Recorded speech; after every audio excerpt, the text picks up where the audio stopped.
وتابع ما سنت حلوانة إن سدح سنة وجود بيسوي وحلقوا برتاي دليش الدولة ده أنا وحيابا صوبا دكتور دولة الدولة دولة هاي هذا ما عمل هيك المدة يقول برتاي دولة ده أيو قيب كي هاي هرنا حلبان هاي دولة ده كم ده هاد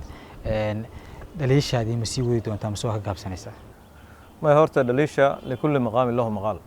أنا مركان برلمان فدرال كجوجي حكومة ده صدح شقاء حلبان كقطابة. حوي ومتلادة وديغانkiisa matalayo sharci dejinta iyo inuu kor joogteeyo xukuumadda aniga marka hadaan shaqadan hadda ka fogaado kor joogteyntii xukuumadda shaqo ii taala ma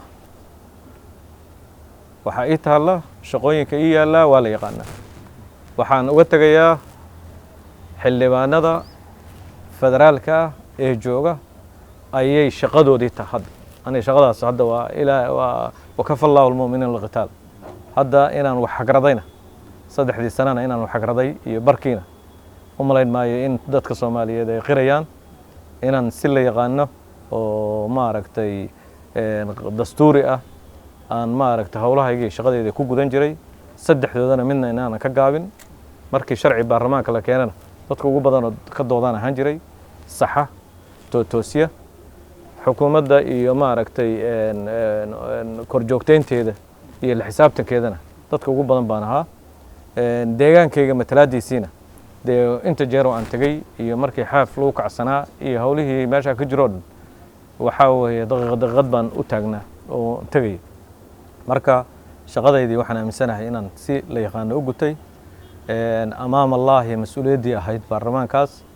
iyo amaam shacbi Soomaali dadka Soomaaliyeed hortooda iyo Ilaahay hortiisa inaan si la yaqaano 10 jeer la isku day in la gorgoriyo 10 jeer la isku day in maaragtay sandureerta la tusiyo laakiin waxa soo dhan inaan u jixino maanta damiirkayga uu nadiif yahay waanan maanta tabayn arrin dhacday ama arrin socotay oo damiirkayga aan raali ka ahayn aan ka aamusay ma tabayo hal xabayna dhacdo malayn ma inay jirtay qalbi dhagaxa ugu horeeyay shaqadii koowaad aan qabanno waxay ahayd markii qalbi dhagax runtii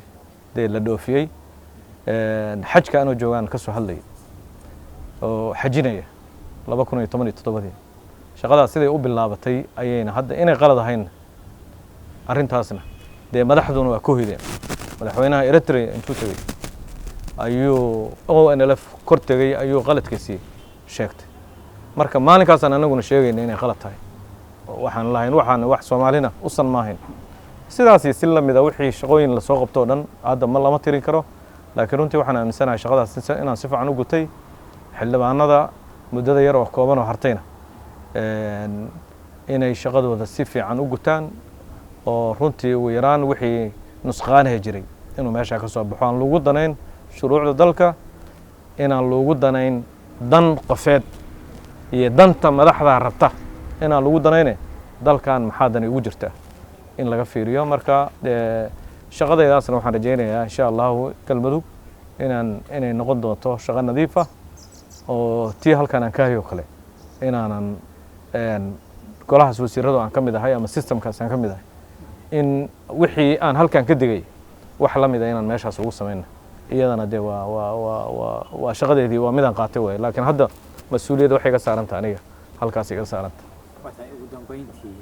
marka laga reebo inaan muwaadin guud ahay muwaadin Soomaaliyeed inaan ahay oo shaqooyinka dalka oo dhan ay khusayaan marka laga reebo laakiin shaqadii specific ahayd oo baarlamaanka waxa weeye xildhibaanada hadda jooga ayaan dusha u saarayna hadii la yiraahdo